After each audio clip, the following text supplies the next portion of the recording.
It is Wednesday, September 26, 2018. I'm Gord Long. As is normally the case, we have a lot of charts for us to go through, so therefore we will pass over some of them quickly, but leave you to examine them further at your leisure. You'll need to open your viewer to full screen viewing, or you will not be able to see some of the detail I'll be discussing in the charts. A reminder before we begin, do not trade from any of these slides. They are for educational and discussion purposes only. The purpose of the audio is to discuss key developments in those areas not specifically updated in this month's macro online updates. The research document this month updates U.S. economic developments. Therefore, the slides this morning will focus on our other three report areas of our monthly report: global risk, macro, and regional economic developments. I'd like to continue today as the second part to our series on Turkey, emerging markets, and the EU banking crisis. I would like therefore to cover the items outlined here at the bottom as part 2. We laid out what the emerging markets problems would eventually be as a result of quantitative easing when we did a series of Under the Lens videos beginning in 2013 entitled The Echo Boom. They can be found in the Macroanalytics YouTube channel archives.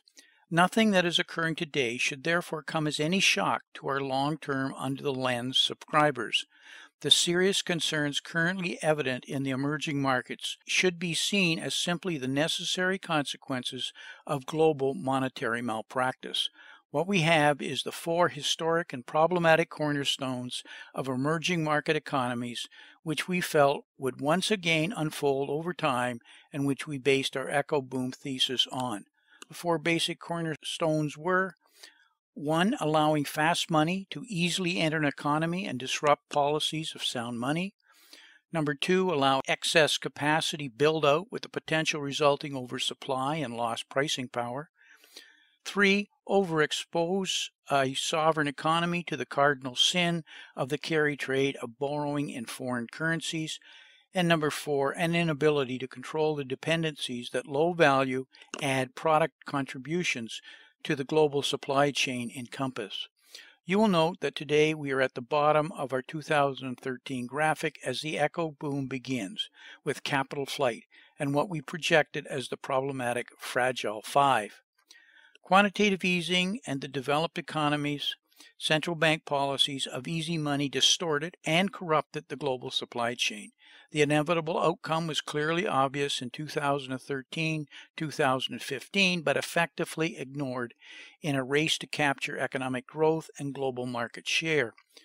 We had quantitative easing, which brought demand forward and consequently increased supply. Cheap central bank money allowed global build-out in production capacity. Global overcapacity resulted in lost pricing power. The whole, from bringing demand forward, created a demand slowdown, further aggravating the pricing problem. Countries with negative current accounts have had their currencies crushed. Weak currencies has forced central bank rate increases. These are creating a new wave of zombie corporations who are being forced to increase prices to survive or seek government relief. Turkey is an example of this with their new bad bank solution, which they're talking about as we go to press here. The prime model example, Turkey overall. Today, when we compare the change in external debt as a percentage of GDP, which has steadily grown, versus current accounts as a percentage of GDP, an increasing number of those that are negative, we see that the only Echo Boom difference in the interim 5 years has been the focus from the Fragile Five to today's sorry Six. If we are not yet in a true emerging market crisis, then we certainly have serious issues with the potential for rampant contagion.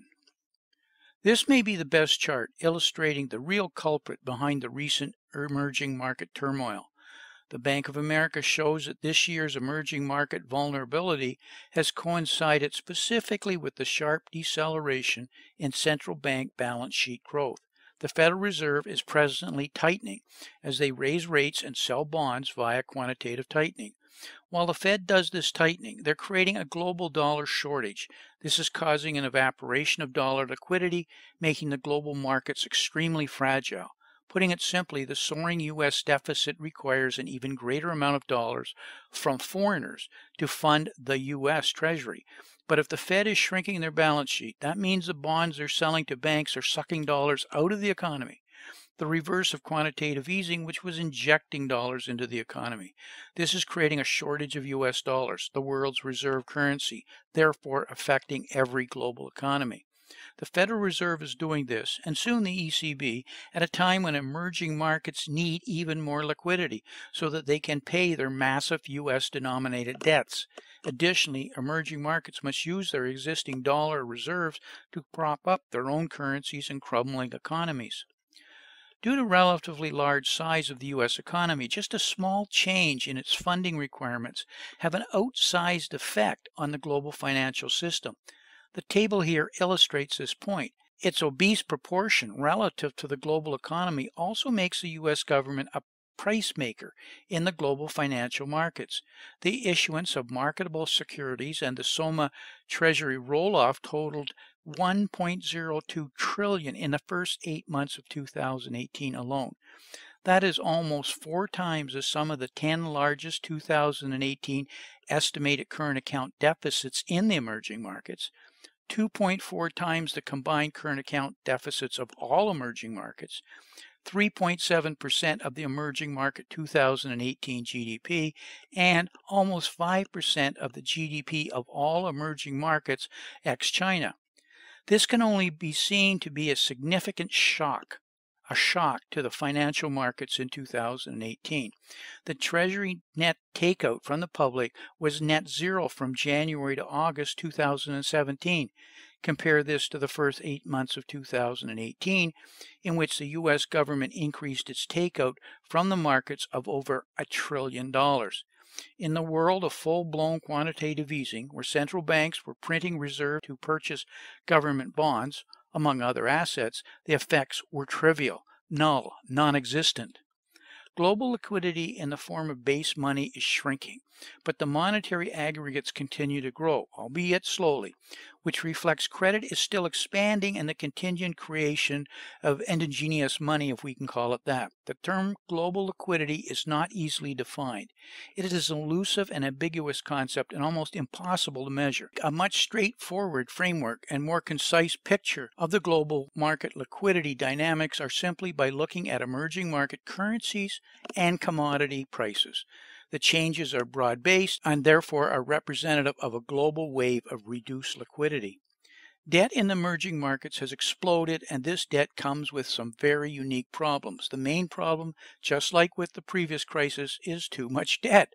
During the last financial crisis, it was mostly about too much household debt in the U.S. This time around, it is about too much borrowing on a larger scale in all sorts of places, from sovereign debt in the emerging markets to corporate debt and household debt in both emerging and developed economies. Emerging debt, including China, grew from $21 trillion in 2007 to $63 trillion in 2017. That, combined with the monetary tightening that is taking place in developed economies, is something serious. Emerging debt is not fully appreciated from an acceleration perspective, nor from the size of the Asian debt, which is a giant elephant in the room, nor a denomination perspective, which is appreciating with the 2018 rising U.S. dollar, nor where the money is actually going. And this is likely a big surprise. It went and is going into corporate debt in massive amounts. It's a zombie problem, as I've talked about in other videos. The emerging markets are a major contributor to the dramatic global growth in global corporate debt, shown here in red. The vulnerabilities across the emerging markets likely look something like this based on a cross-section of measures included in a vulnerability scorecard. Another troubling fate facing emerging markets is that excess liquidity usually leads to the misallocation of capital masking any balance sheet constraints. As this tide of excess liquidity recedes, it reveals the misallocation of capital and the mispricing of risk. The two caution that as emerging markets have benefited the most from the misallocation of credit, yet as the tide of excess liquidity recedes, emerging markets will begin to pay the heavy price of this misallocation of credit. The spread between capital misallocation and reality is shown here. Another way from that mentioned above to monitor the ebb and flow of excess liquidity in today's environment is by looking at the changes in the value of the US dollar. As long as the dollar remains the reserve currency and most of the foreign-owned debt is denominated in US dollars, for example, in the carry trade, the dollar will remain king. Stated simply, a weaker US dollar is associated with a stable and healthy global environment whereby the global supply of US dollars is abundant. A stronger US dollar is usually associated with volatility and a risk-off phase as liquidity contracts. As a result of quantitative tightening and rising interest rates since the start of the year, the supply of US dollars has become scarce amid escalating tit-for-tat trade policies, slowing credit growth in China, and weaker commodity prices. This can be seen clearly in this South African Nedbank Global Broad Dollar Liquidity Indicator shown here. One look at this chart demonstrates that changing financial conditions have been a major driver of emerging market asset prices over the last several years. The risk-on phase ended in January, and all emerging assets sold off. Emerging market foreign exchange are, however, now taking the lead and soon will indicate whether this will spill over into the other asset classes. Putting all of the above together in how to determine what happens next in emerging markets? Simple. Keep an eye on the dollar and stick this emerging market contagion transmission chart on your wall. If the dollar keeps rising aggressively at a time when China, which for now has a nice thick capital controls firewall, is devaluing while other emerging markets are scrambling to contain capital flight by aggressively hiking rates, such as Argentina's shocking 45% rate hike recently, in the process sending their economies into a recession. Should the Fed fail to contain the dollar surge, the outcome may well be another Plaza Accord, but not before global markets crash first. Something also to watch closely is the EU banking system. The problem with the EU banking crisis earlier in the decade with Greece, Cyprus, and the pigs, that is Portugal, Italy, Greece, and Spain, and I apologize for that acronym back then, were never solved, only papered over.